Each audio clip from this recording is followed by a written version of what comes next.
찬송가 458장 찬송하시면서 새벽 예배 하나님 앞에 드리시겠습니다.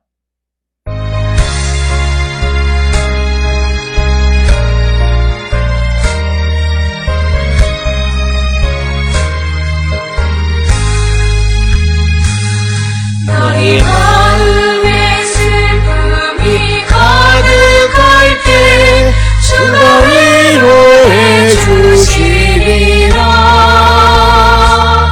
같이 배같이 빛나는 마음으로 너 십자가 지고 가라.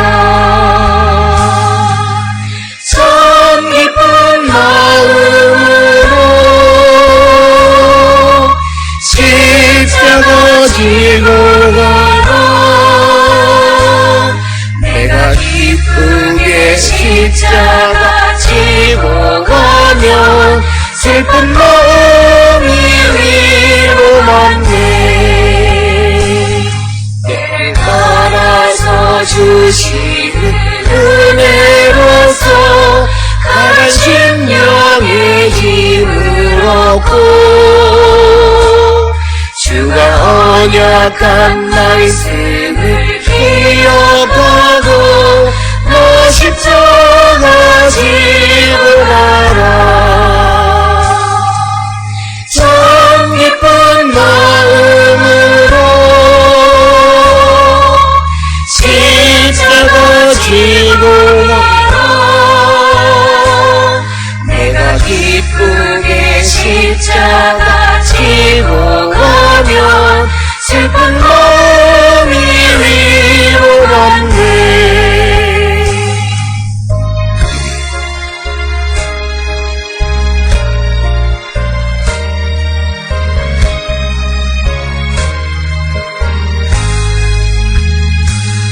내가 맡은 일 성실히 행하기에 주님 앞에서 상 받으리. 주가 베푸신 은혜를 감사하며 너 십자가 지고 가라. 참 기쁜 마음으로 십자가 지고 가라. 내가 기쁘게 십자가 지고 가면 슬픈 마음이 위로받네.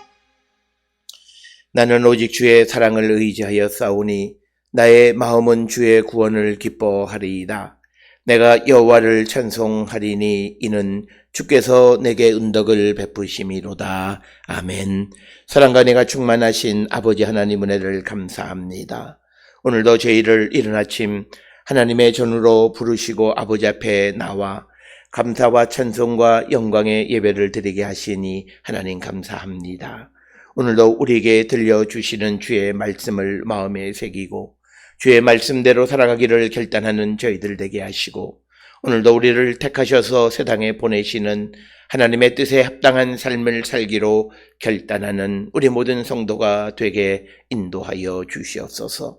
우리는 죄로 인하여 죽을 수밖에 없던 자들이었지만 그러나 하나님의 변함없는 사랑과 자비와 긍휼하심으로 우리를 구원으로 인도하고 하나님의 자녀 삼으시고 또 우리에게 성령의 충만함을 허락하여 주셔서 이 땅을 살아가는 동안 주님이 주신 사명을 감당케 해 주시니 은혜를 감사합니다. 이처럼 연약한 우리 부족한 우리를 충성되이 여겨 귀중한 사명을 맡겨주셨사오니 우리가 이 땅을 살아갈 때마다 맡겨주신 사명에 충실한 삶을 살아가는 거룩한 백성이 되게 인도하여 주시옵고 그 일이 무엇이든지 우리가 그 일에 충성한 삶을 살아갈 때에 우리는 하나님께 영광 돌리고 또 주께 칭찬받는 거룩한 백성이 되어질 수 있을 줄 믿사오니 오늘도 우리에게 주시는 사명에 충실한 삶을 살기로 결단케 하여 주시옵소서. 주께서는 우리에게 말씀하시기를 너희는 서로 사랑하라 말씀하셨습니다. 이 땅에 여러 가지 어렵고 힘든 일로 넘어진 인생들이 많이 있을 때에 아버지, 우리가 예수 그리스도 안에서 그들을 세우고 함께 주께로 나가기를 결단하는 우리 모든 성도가 되게 인도하여 주시옵소서.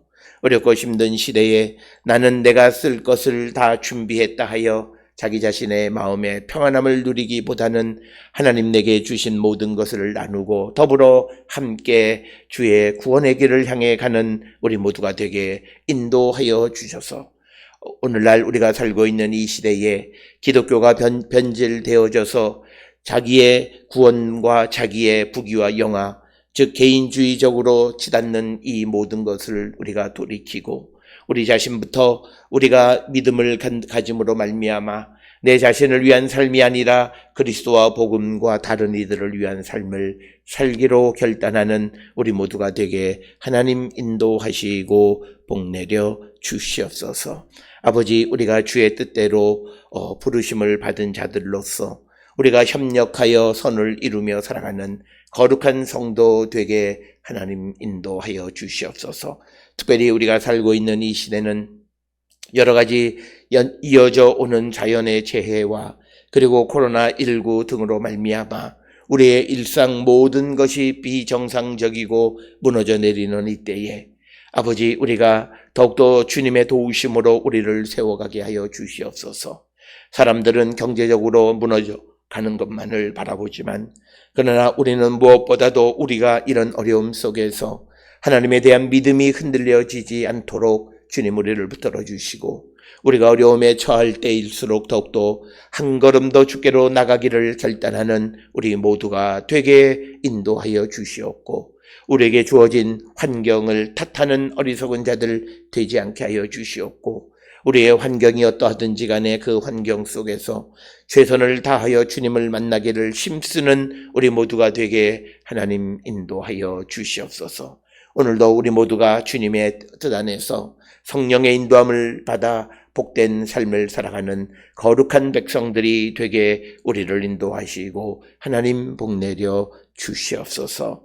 특별히 우리 모든 성도들의 삶에 크시는 종으로 함께하여 주셔서 믿음의 믿음을 더하여 주시고 환경에 따라 흔들려지지 않고 다른 사람들의 말에 따라 흔들려지지 않는 오직 하나님의 말씀으로 믿음을 세워가는 우리 모든 성도 되게 하나님 인도하시고 복내려 주시옵고 우리 모든 성도들이 믿음 안에서 세상을 살아갈 때에 우리의 삶의 크고 작은 모든 일들이 하나님의 도우심으로 말미암아 크신 주님의 뜻을 이루는 거룩한 백성으로 복내려 주시고 우리 모든 성도들이 원하고 뜻하고 바라는 것들이 모두가 주님 안에서 아름다운 열매를 맺어가게 하나님 인도하시고 복내려 주시옵소서.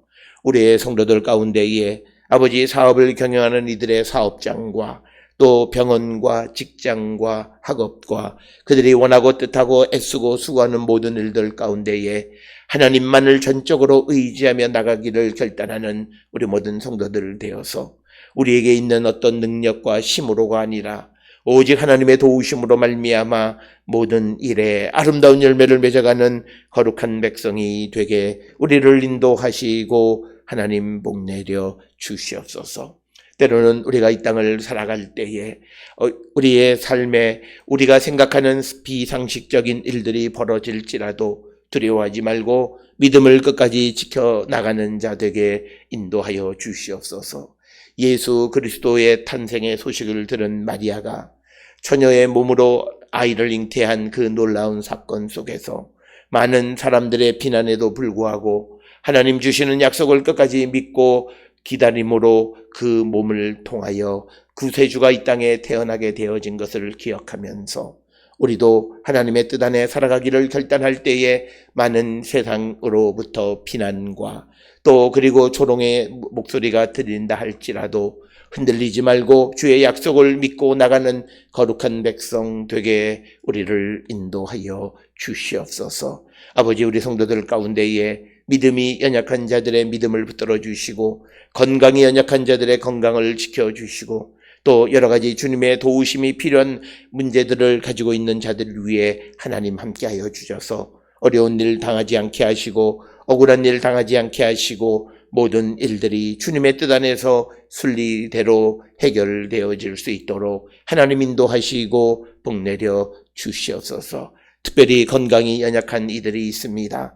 큰 병에서 나음을 입은 사랑하는 딸, 출산을 하고 회복 가운데 있는 딸, 그리고 이 땅에 태어난 아버지 어린 생명, 또 연로하신 우리 집사님, 그리고 우리 가정의 모든 부모님들의 건강을 하나님 지키시고 복내려 주셔서 특별히 어려운 때에 이제 곧 환절기가 돌아오는 그때에도 우리 모든 성도들의 건강을 주님 지키시고 복내려 주시옵소서. 또한 우리의 가족들 가운데에 아버지 해외에 거주하고 있는 이들이 있습니다. 아버지 그들이 학업 가운데 있든지 직장생활 가운데 있든지 어떠한 일을 하든지 오직 하나님의 인도함을 받고 주님의 도우심으로 복된 나날을 살아갈 수 있도록 하나님 도우시고 축복하여 주시옵소서. 오늘도 우리에게 주시는 말씀 안에 은혜 받게 하여 주시옵고 아버지께 간절히 구하옵는 것은 이 땅의 많은 재앙으로 말미암아 또 어려움을 겪고 있는 이들이 있사오니 하나님 그들을 위로하여 주시고 속히 회복되게 하여 주시옵고 우리에게 연이어 일어나는 모든 자연재해가 무슨 이유인지를 다시 한번 우리가 조용히 겸손히 성찰하는 저희들 되고 그래서 우리의 삶을 하나씩 바꿔 가기를 결단하는 우리 모든 성도 되게 하나님 인도하여 주시옵소서. 오늘도 주의 성령이 우리와 함께하여 주시옵기를 바라옵고 이 모든 말씀 우리 주 예수 그리스도의 이름으로 기도드렸사옵나이다. 아멘. 하늘에 계신 우리 아버지여 이름이 거룩히 여김을 받으시오며 나라가 임하시오며 뜻이 하늘에서 이루어진 것 같이 땅에서도 이루어지이다. 오늘 우리에게 일용할 양식을 주시옵고 우리가 우리에게 죄 지은 자를 사하여 준 것 같이 우리 죄를 사하여 주시옵고 우리를 시험에 들게 하지 마시옵고 다만 악에서 구하시옵소서. 나라와 권세와 영광이 아버지께 영원히 있사옵나이다. 아멘.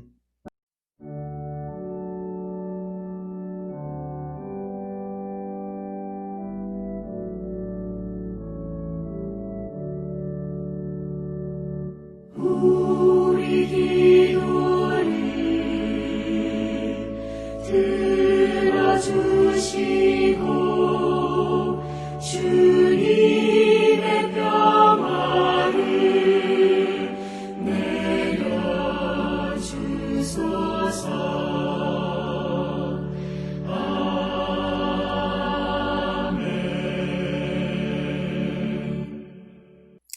오늘 이 아침 우리에게 주시는 하나님의 말씀 사도행전 21장 15절에서 19절의 말씀이 되겠습니다.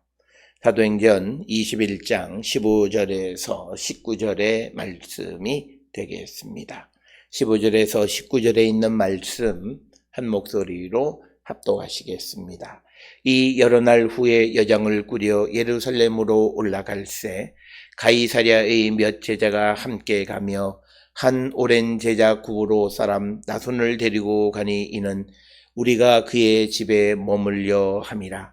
예루살렘에 이르니 형제들이 우리를 기꺼이 영접하거늘 그 이튿날 바울이 우리와 함께 야고보에게로 들어가니 장로들도 다 있더라. 바울이 문안하고 하나님이 자기의 사역으로 말미암아 이방 가운데에서 하신 일을 낱낱이 말하니 아멘. 오늘 우리가 함께 읽은 사도행전 21장 15절에서 19절에 있는 말씀은 바울과 그 일행이 예루살렘으로 가서 당시 예루살렘 교회의 지도자인 야고보와 장로들을 만나서 그가 선교지에서 이방 가운데에서 하나님께서 자기의 사역으로 하신 일들을 낱낱이 그들에게 아랬다 말했다라고 하는 것입니다.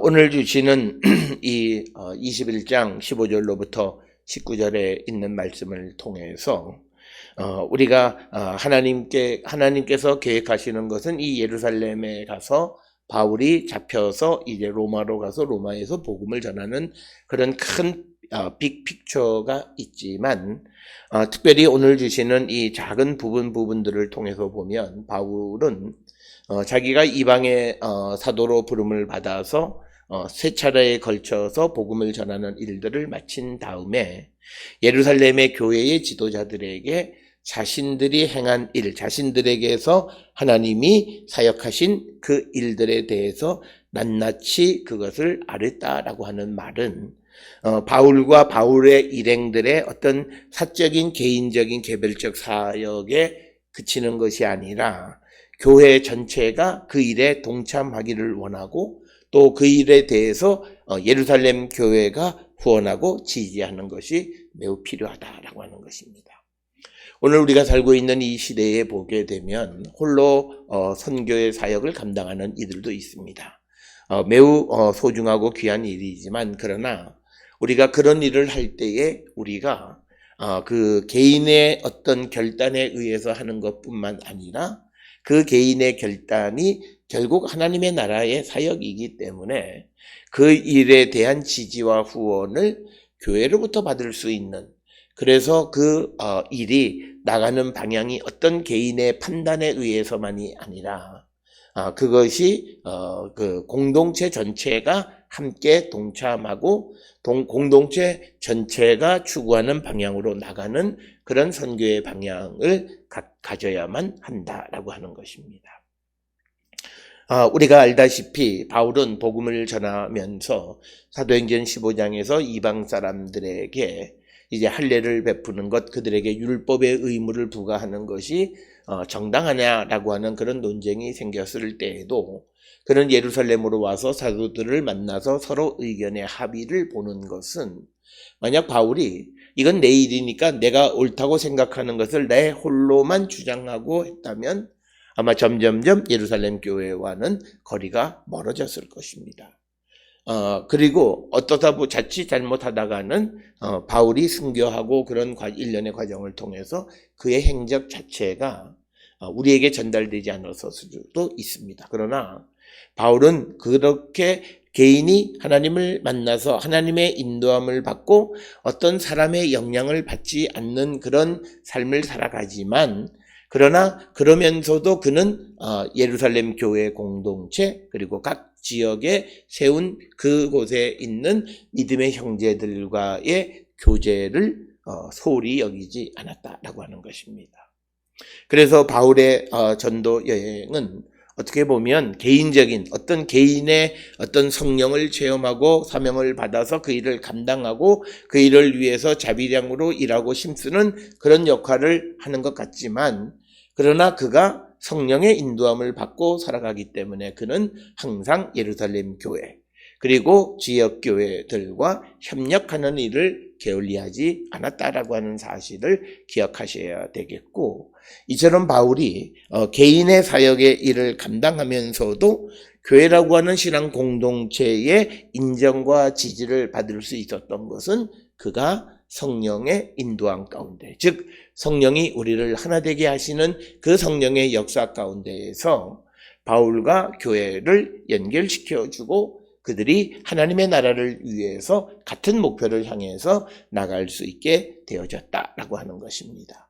따라서 오늘 주시는 이 15절로부터 19절에 아주 간략한 말씀이긴 하지만, 그러나 이 바울의 자세는 매우 소중한 것이다 라고 하는 것을 우리는 꼭 기억을 하셔서, 또 내가 어떤 선한 일을 하거나 해외 선교가 아니더라도 복음을 전하거나 그럴 때 내가 결정하고 하지만 그러나 믿음의 공동체의 지지와 후원을 얻으려고 하는 그런 서로 교제하고 성령 안에서 영적으로 하나가 되는 일은 매우 중요하다라고 하는 것입니다.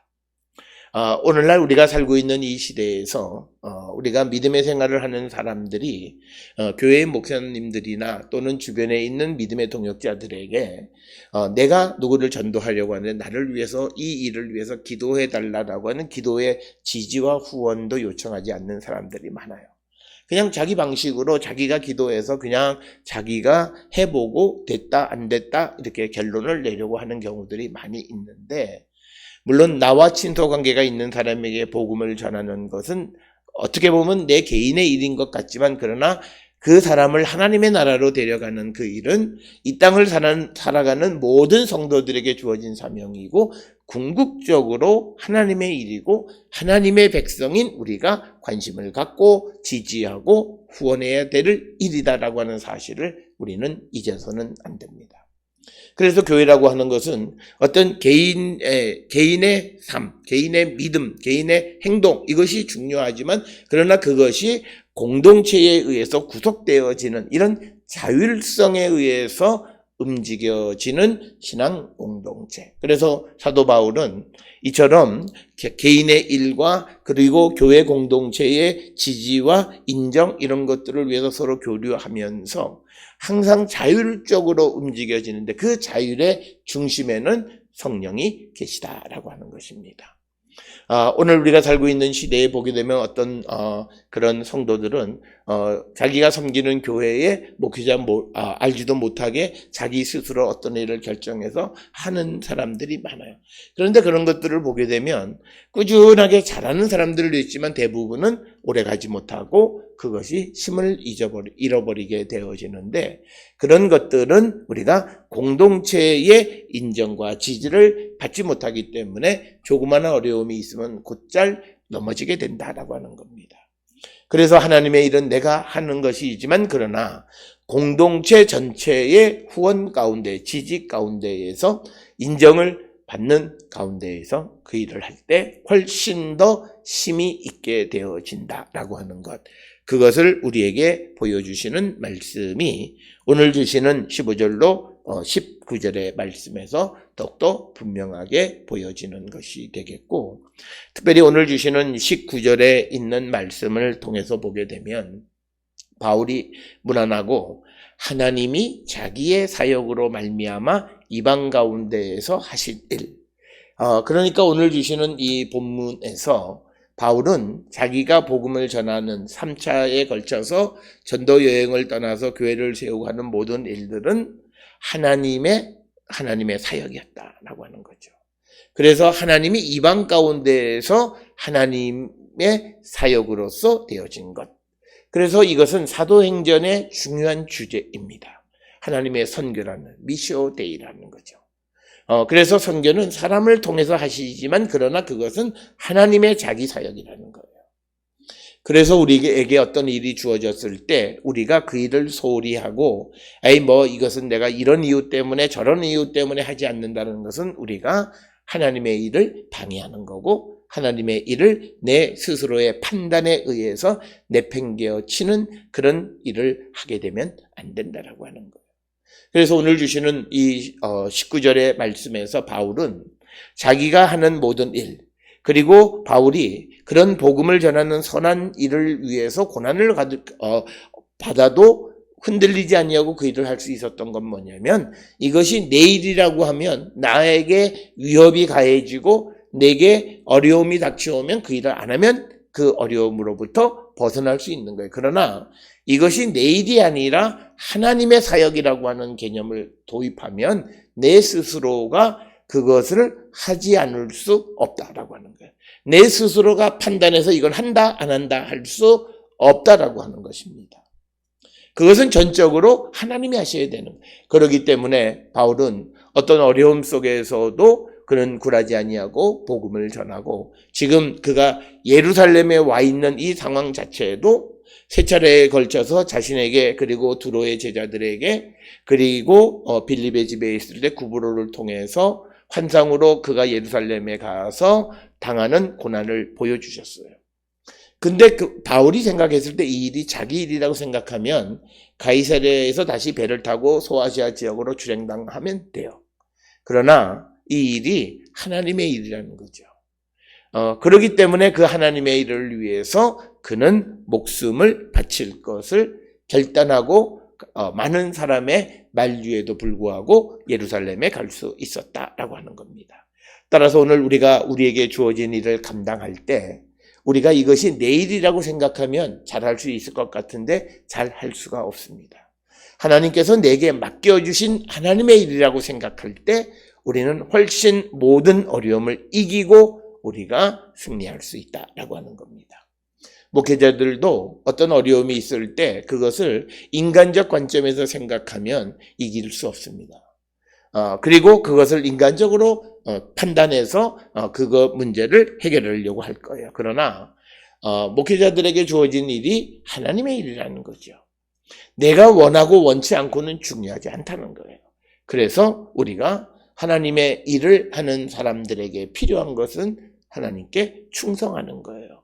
그래서 그 충성이라고 하는 것은 내가 못하겠다, 못해먹겠다, 뭐 이런 어떤 개인적 감정에 의해서 결단하는 것이 아니라 전적으로 하나님에 의해서 모든 일을 선택하고 판단하고 결정하는 것이 되어야 한다라고 하는 거예요. 그래서 오늘 주시는 19절의 이 한 절에 바울이 예루살렘 교회의 야고보와 장로들에게 하나님이 자기의 사역으로 말미암아 이방 가운데에서 하신 일, 그래서 하나님이 하신 일이다라고 하는 것입니다.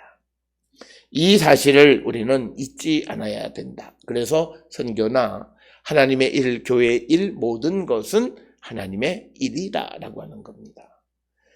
그래서 우리가 그러나 그 일을 이루시고 그 일을 하시는 분은 하나님이시다라고 하는 사실을 우리가 잊지 말고 우리가 항상 하나님께 충성하는 삶을 살아가는 자들이 되면 우리는 상황과 환경에 관계없이 하나님께 충성할 수 있다라고 하는 것이고, 이처럼 우리가 내가 하는 일이 내 일이 아니라 하나님의 일이고, 그리고 이것은 내가 결정할 수 없고 하나님의 결정에 의한 것이다라고 하는 그런 삶을 살아갈 수 있으려면 내 안에 주의 성령이 내주에 계셔서 성령의 인도함을 받을 때만이 그런 선택과 판단을 할 수 있다라고 하는 것입니다.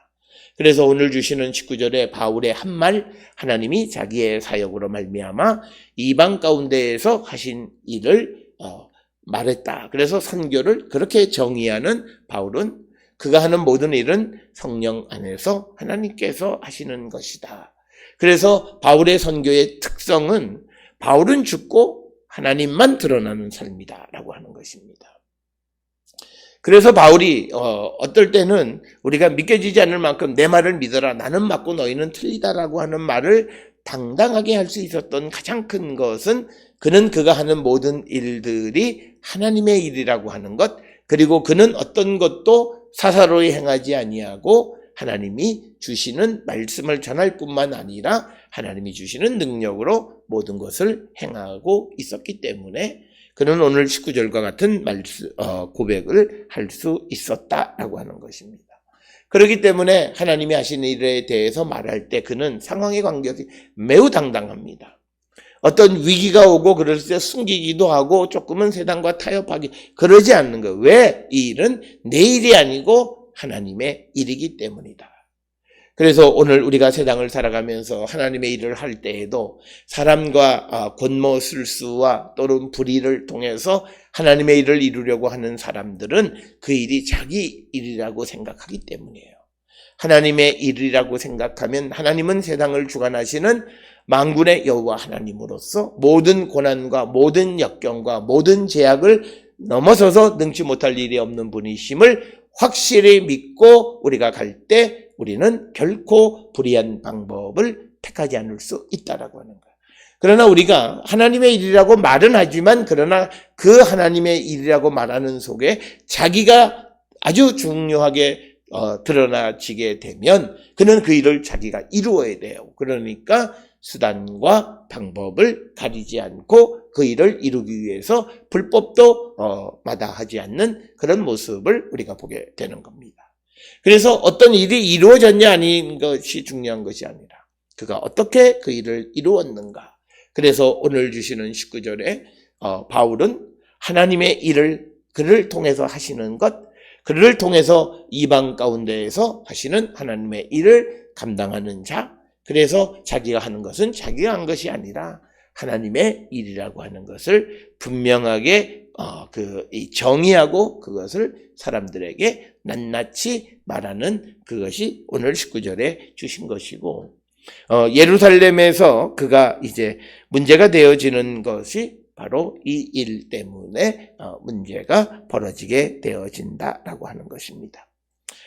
오늘 주시는 본문의 말씀에 보면 그 15절에 이 여러 날 후에 여장을 꾸려 예루살렘으로 올라갈세 이렇게 되어 있는데 지금 15절의 배경은 가이사랴입니다. 가이사랴 빌립의 집에 머물러 있고 여러 날 후에 이제 여장을 꾸려라고 하는 이 에피스쿠아사메 노이라고 하는 이 단어, 이것을 통해서 보면 아마도 바울과 그 일행들이 말을 타고 예루살렘으로 올라갔다 이렇게 추정할 수 있습니다. 그러면서 이 가이사랴로부터 예루살렘까지 거리가 한 60마일, 대략 한 96km, 100km가 조금 안 되는 그런 거리입니다. 아무리 말을 타고 이동을 해도 하루길 이상 걸리는 그런 거리가 되겠습니다. 우리는 말을 타고 이동했다라고 생각하면 영화나 드라마나 또는 여러 이 경마장이나 이런 데서 보면 말이 막 달려가는 걸 생각합니다. 그러나 말은 그렇게 오래 달릴 수가 없습니다.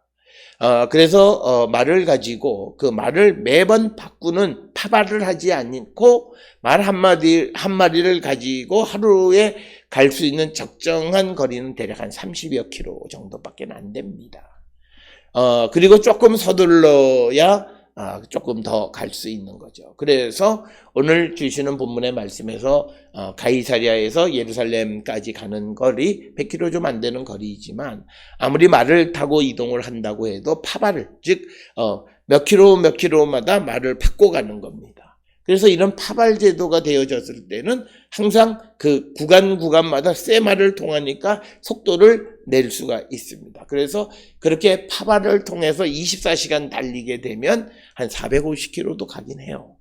그러나 그건 특수한 상황 속이고 일반적으로 말을 타고 이동을 하면 하루에 그저 한 30km 정도 가는 것이 가장 적정하고 조금 서둘러야 더 갈 수 있고 그리고 지형에 따라서도 속도는 차이가 있다라고 하는 거예요. 그래서 가이사랴에서 예루살렘으로 가는 거리까지는 하루 이상의 걸리는 그런 거리이다라고 하는 것입니다. 그래서 여장을 꾸려서 이제 예루살렘으로 올라간다라고 하는 겁니다. 특별히 올라간다라고 하는 표현이라고 하는 것은 우리가 이것은 지형적으로 이해하기보다는 문화적으로 이해해야 합니다. 특별히 오늘 주시는 본문에서 가이사랴에서 예루살렘으로 가는 것이 산지로 올라가는 길이긴 하지만 그러나 오늘 주시는 이 15절에서 예루살렘으로 올라간다라고 하는 것은 예루살렘이 센터, 중심이에요. 종교와 문화의 센터고 특별히 이 사도행전에서 바울에게 있어서 예루살렘은 그의 마음의 고향과 같은 것이죠. 그래서 그것을 향해 가는 것을 올라간다라고 이야기하고 예루살렘에서 다른 지역으로 가는 것을 내려간다라고 얘기해요. 이것은 모든 문화권에서 마찬가지고 우리나라도 한양으로 올라간다라고 하는 표현을 쓰고 그 다음에 서울에서 지방으로 가는 것을 내려간다라고 하는 거죠. 그래서 오늘 주시는 25절을 통해서 보면 이 사도행전을 기록한 누가 역시도 그 마음속에 예루살렘이 그들의 신앙의 중심지 역할을 하는 그런 사고가 내재되어져 있음을 알 수 있는데 그것은 올라갈세라고 하는 그런 단어가 되겠고 그래서 이제 16절에 보면 가이사랴에서 몇 제자가 함께 가며 또 한 오랜 제자 구브로서 사이프러스에서 온 나손이라는 사람이 있는데 그를 데리고 같이 예루살렘으로 올라갔는데 우리가 그의 집에 머물려 함이라. 오늘 주시는 본문의 말씀에서 이 나손이라고 하는 사람은 그러니까 이 사이프러스 구브로에서 온 사람입니다. 그러니까 나손은 헬라어를 말할 줄 아는 유대인 그룹에 속한 사람입니다. 그를 데리고 갔는데 목적이 우리가 그의 집에 머물려 합니다. 그런데 우리가 그냥 표면적으로 보면 이 나손의 집이 아마 예루살렘에 있는가 보다라고 이렇게 추정을 할 수 있지만 앞에서 우리가 그 기록에 나와 있지는 않지만 가이사랴에서 예루살렘으로 가는데 하루 또는 이틀 우리가 머물러야 한다라고 생각하면 이렇게도 생각할 수 있는 것은 바로 나손의 집이 이제 예루살렘으로 가는 도중에 어느 곳에 위치하고 있어서 그 집에 머무르기 위해서 나손을 데리고 갔다라고 우리가 해석할 수도 있다라고 하는 것입니다. 따라서 오늘 주시는 16절의 말씀에서 이거 어떤 상황인지가 분명하지 않다라고 하는 거예요. 그런데 나손을 데리고 간 것은 그의 집에 머무르기 위한 것이다라는 설명만 기록이 되어 있습니다. 그래서 17절에 이제 바울의 일행이 예루살렘에 이르니까 형제들이 우리를 기꺼이 영접했다. 여기서 말하는 형제들이라고 하는 것은 예루살렘 교회의 구성원들이고 그 예루살렘 교회의 구성원들 전체가 이 바울과 그 일행을 기꺼이 맞이한 것은 아닙니다. 그것은 우리가 이제 이 21장 17절 이하 그래서 이제 26절까지 예루살렘을 방문한 그 바울에 관한 보고 내용을 통해서 보면 예루살렘 교회에 있는 유대인 가운데에서도 바울이 이 그 율법에 대해서 즉 그러니까 뭐냐면 예루살렘 교회에 있는 사람들 가운데에서 율법에 도취한 자들은 바울에 대해서 반대적 입장을 취하고 있는 것을 우리가 볼 수 있습니다. 따라서 오늘 주시는 17절에 나오는 형제들이 우리를 기꺼이 영접했다라고 하는 이 형제는 예루살렘 교회 공동체의 전체가 아니고 주시는 말씀을 통해서 보면 예루살렘 교회의 지도자들이 이 바울과 그 일행을 아주 열렬히 기꺼이 영접했다 이렇게 우리는 이해할 수 있습니다.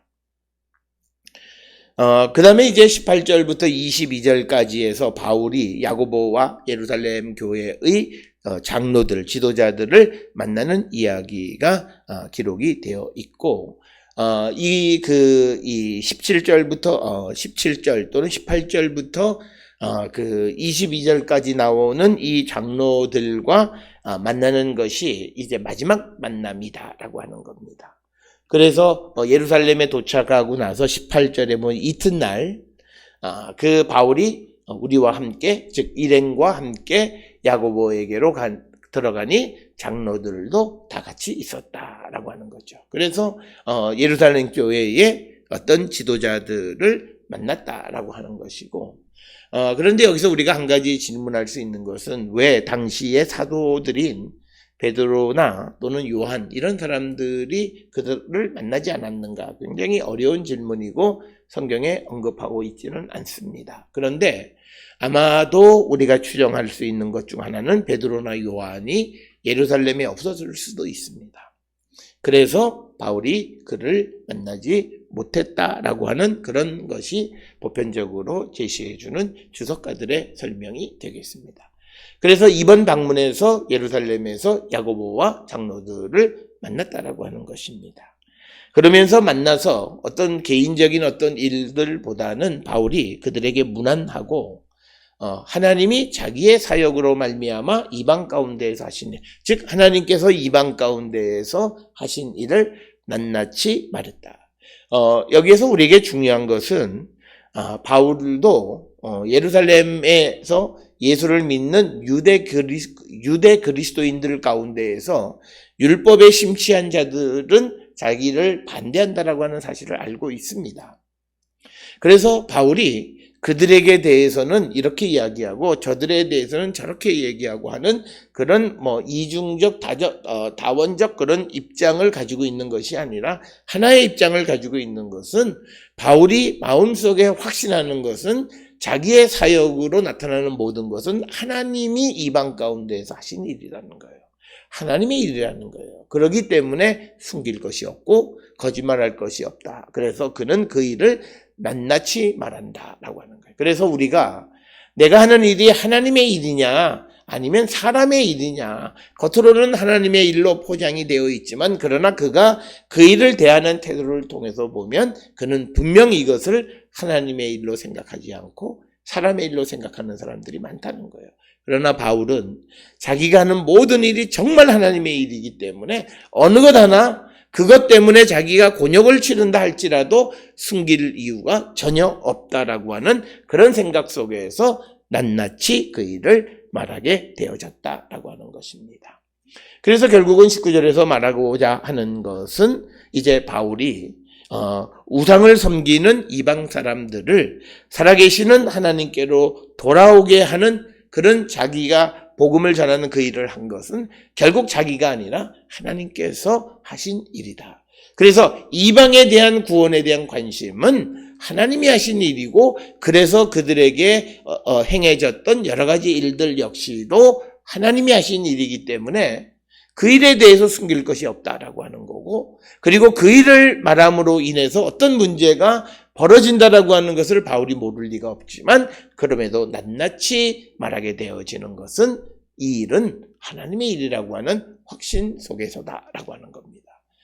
우리는 어떻게 보면 바울의 이런 모습이 지혜롭지 못하고 더 문제를 꼬이게 만드는 것 같지만, 그러나 오늘 우리는 하나님의 일조차도 우리는 숨기고 또는 불의한 방법으로 그 일을 이루려고 하고 하는 여러 가지 일들을 통해서 보면 정말 우리가 하는 일이 하나님의 일이라고 하는 자기 확신 속에서 우리가 그 일을 행하고 있는가라고 하는, 그래서 우리가 그런 불의한 방법을 통하지 않으면 하나님이 그 일을 이루실 수 없다라고 하는 생각 속에서 우리가 불의를 택한다면 우리는 하나님을 만홀히 여기는 자들과 같다라고 하는 것입니다.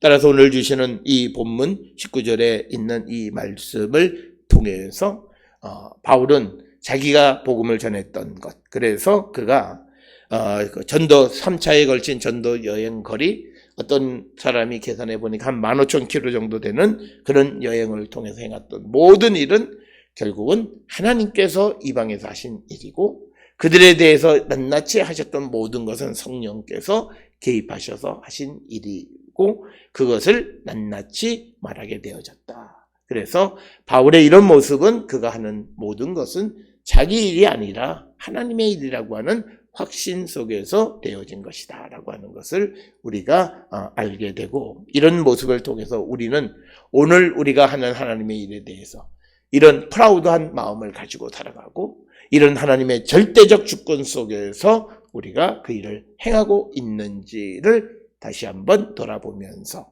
바울과 같은 믿음을 우리도 가질 수 있기 위해서 기도하고 성령의 인도함을 받는 우리 모든 성도들이 될 수 있기를 주의 이름으로 축원합니다. 기도하시겠습니다.